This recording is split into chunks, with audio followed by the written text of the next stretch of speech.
नमस्कार साथीहरू, तपाईहरुलाई स्वागत छ आजको भिडियोमा। आजको भिडियो रहेको छ स्कलरशिपको तयारी कसरी गर्ने।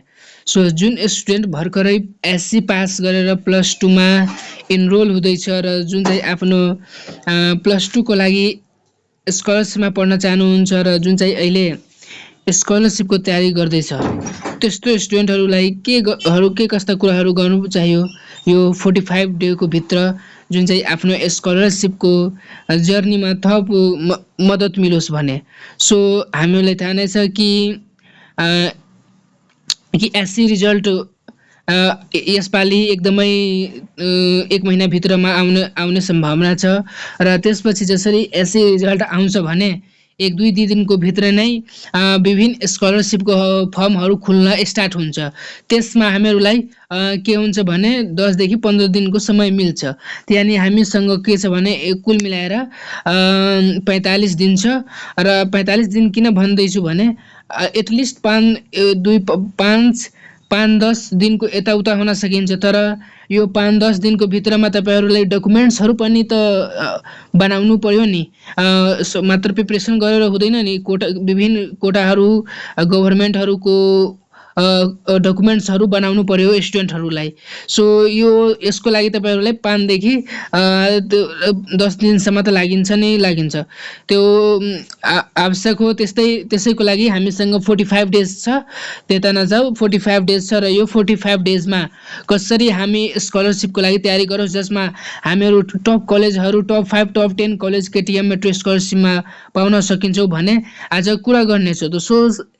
स्कलरशिप कुरा गर्छु भने बेसिकली हाम्रो यहाँ के छ भने केटीएम मेट्रोमा तपाईहरुको 4वटा सब्जेक्टबाट सोधिने गरिन्छ। आई होप तपाईहरुलाई यो सबै जानकारी अलरेडी नै छ। जुन चाहिँ फर्स्टमा रहेको छ हाम्रो साइन्स। यता हेर्न सक्नुहुन्छ, फर्स्टमा हाम्रो साइन्स रहेको छ, जुनबाट हामीलाई 30 मार्कको सोधिने गरिन्छ। त्यसपछि सी म्याथ 30 मार्क्स, इङ्ग्लिस 30 मार्क्स र जीके 10 मार्क्स। यसरी गरेर हामीहरूलाई कुल मिलाएर 100वटा क्वेशन सोधिने गरिन्छ विथिन 2 आवर्समा, 2 घण्टामा सोधिने गरिन्छ। यानी 120 मिनट्समा तपाईलाई 100 क्वेशन्स दिनुपर्छ। यो राम्रो आई थिंक टाइम दिएको छ, किनभने विभिन्न कलेजहरूको यदि इन्ट्रान्स जानुहुन्छ भने 90 देखि 100 मिनट्स मात्र दिने गरिन्छ। यो भयो हाम्रो टाइम म्यानेजमेन्ट र सब्जेक्टको कुराहरू, कसरी क्वेशन्स प्याटर्नहरू। यो सबै क्वेशनहरू के को बेस्टमा आउँछ भने जति पनि गभर्नमेन्टले लिएको स्कलरशिप हुन्छ भने त्यसमा तपाईहरुको क्लास 11 को सोध्दैन, क्लास 9-10 को मात्र एनएबी बेस्ड क्वेशन्सहरू आउने गरिन्छ। एउटा पनि एक्स्ट्रा क्वेशन्स 11 बाट आउने गर्दैन। त्यसमा नोटिसमा अलरेडी नै त्यहाँ लेखिसकेको हुन्छ कि focus on NEB class 9 and 10 कक्षा 9 र 10। त्यस्तै यो भएपछि अब के छ भने मेजोरिटी अफ द स्टुडेन्ट चाहिँ, यदि ट्यालेन्ट स्टुडेन्टहरू, मेजोरिटी अफ द स्टुडेन्ट के छ भने यो जुन तपाईँ यता हेर्नुहुन्छ साइन्स र सी म्याथ, यो जुन कुल मिलाएर यसको के हुन्छ भने 60 मार्क्स पुगिरहेछ। 60 मार्क्स पुगिरहेछ भने मेजोरिटी अफ स्टुडेन्ट के हुन्छ भने यसमा 55 देखि लिएर 60 को बीचमा स्कोर गरिरहेको हुन्छ। ट्यालेन्ट स्टुडेन्टहरू जुन चाहिँ टप कलेजमा नाम निस्काउने स्टुडेन्टहरू यसको बीचमा स्कोर गरिएको हुन्छ।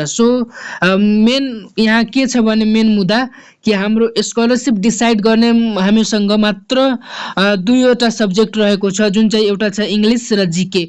यो दुईटै स्टुडेन्टमा यदि यो दुईटै सब्जेक्टमा यदि तपाईँ राम्ररी फोकस गरेर पढ्नुभयो भने तपाईलाई टप कलेज कोही पनि रोक्न सक्दैन। टप 10 कलेज केटीएम मेट्रोबाट कुनै रोक्न सक्दैन।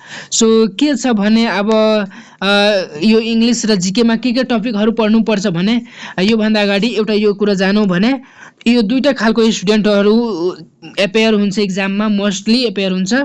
फर्स्ट खालको स्टुडेन्टहरू हुन्छ 65 देखि 80 मार्क्स ल्याउने बिचमा विथ सम कोटा, केही कोटाहरू, रिजर्भ सिटहरू र स्कुल गभर्नमेन्ट स्टुडेन्ट्स।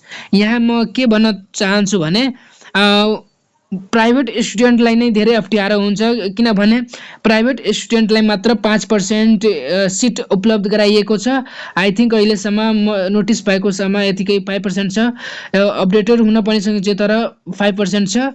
र त्यसमा भन्दा पनि अलि कम्पिटिसन बढी नै हुन्छ र त्योमा पनि के छ भने 9-10मा स्कलरसिपमा पढ्नु पर्यो, त्यसको डकुमेन्ट्स पनि बनाएर सबमिट गर्नु पर्यो।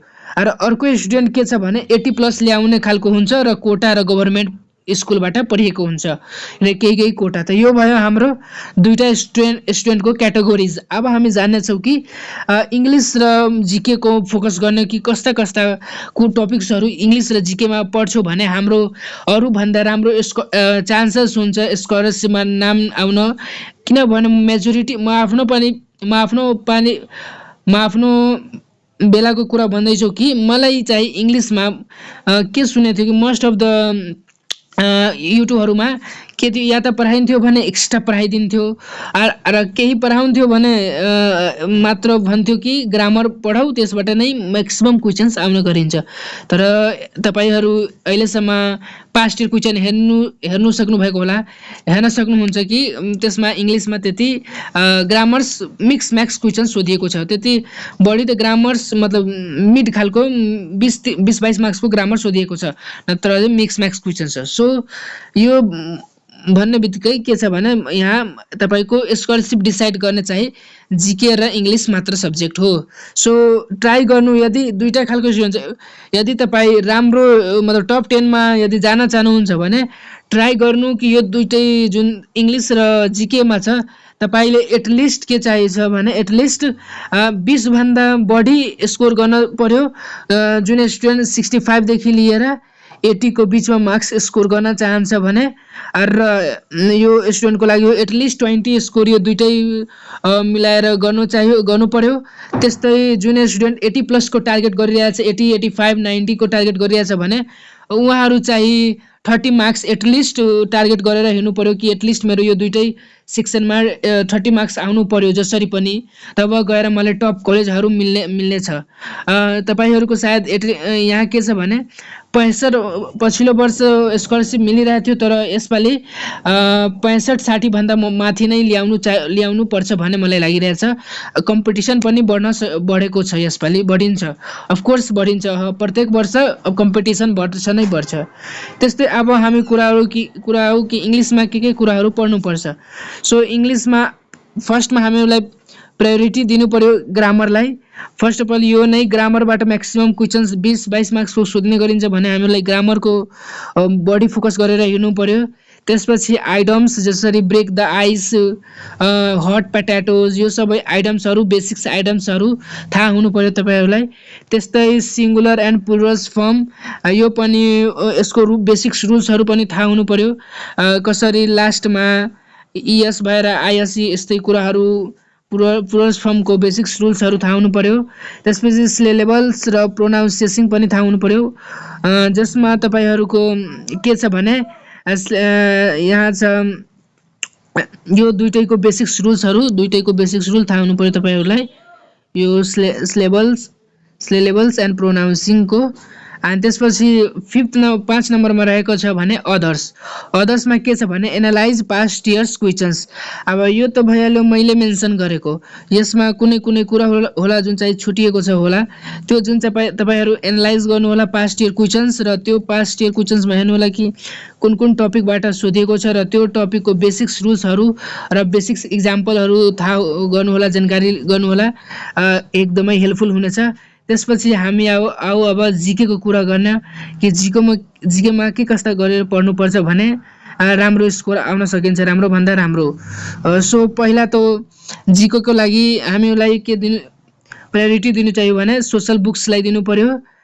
क्लास 10 को सोशल बुक्सलाई फर्स्टमा प्रायोरिटी दिनु चाहियो। त्यसपछि करेन्ट अफेयर्सबाट यसपालि मलाई लागेको छ चान्सेस छ सोध्न सकिने खालको क्वेसन्सहरू, किनभने यसपालि धेरै नै जेनजी आन्दोलन और समथिङ्स गभर्मेन्टहरू चेन्ज भएको छ भने यसमा करेन्ट अफेयरमा क्वेसन्सहरू जिकेमा सोध्न सकिने सम्भावना रहेको छ, एउटा दुईटा। त्यसपछि स्पोर्ट्स साइन्स गेममा यो पनि थाहा हुनु पर्यो। योमा के गर्नु होला भने एउटा स्पोर्ट्स एन्ड गेममा पहिला त नेपालको सन्दर्भमा थाहा हुनु पर्यो। नेपालको स्पोर्ट्स र गेमको सन्दर्भमा कि नेपालले के कस्ता तरक्कीहरू फुटबल क्रिकेट यो सबै गेमहरूमा टेबल टेनिस यो अलि मतलब म्याक्सिमम फुटबल र क्रिकेटमा ध्यान दिनु होला।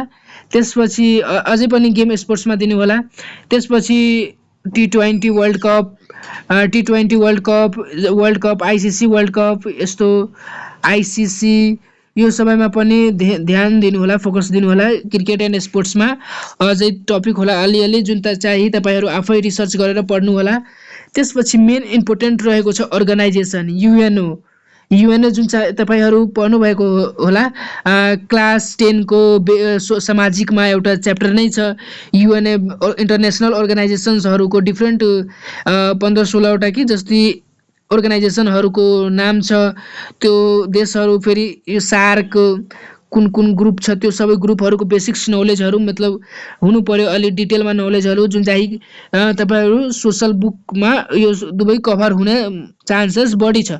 मतलब यो जुन टपिक छ यो तपाईहरूको सोसल बुक्समा बुकको यदि गर्नुभयो भने यो दुइटै हुन्छ र अलि एक्स्ट्रा बाहिरको प्रेजेन्ट फोकस गर्नु होला यसमा प्रेजेन्ट मेम्बरहरू यस्तै।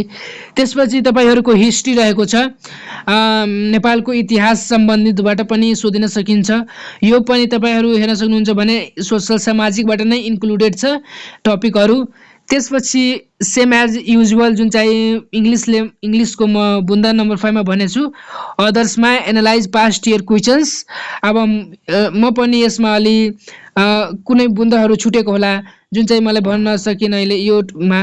तपाईहरू त्यो के गर्नु होला कि पास्ट इयर क्वेसन निस्काएर चेक गर्नु होला, सोल्भ गर्नु होला र त्यसमा फाइन्ड आउट गर्नु होला कि हो यो टपिक बाहेक अरू कुन टपिकहरू सोधिरहेको छ त्यस्तो टपिकमा अलि चाहिँ त्यसको डिटेल अलि चाहिँ इन्फर्मेसन राखौ र राम्रो स्कोर गर्न सकिन्छ भने यो दुइटै छ। सो यो भयो हाम्रो कुनै पनि मेट्रो स्कलरसिप या गभर्मेन्टले लिने स्कलरसिपको तयारी कसरी गर्ने।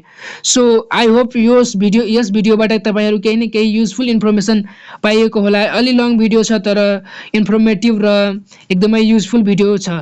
सो यदि तपाईहरूले कुनै पनि टपिकमा यदि भिडियो चाहनुहुन्छ भने कमेन्ट डाउन गर्नु होला, कमेन्ट सेक्सनमा कमेन्ट गर्नु होला, म बनाउने छु र मिल्नेछौँ कुनै नेक्स्ट भिडियोमा। अहिलेको लागि जय किसान जय नेपाल।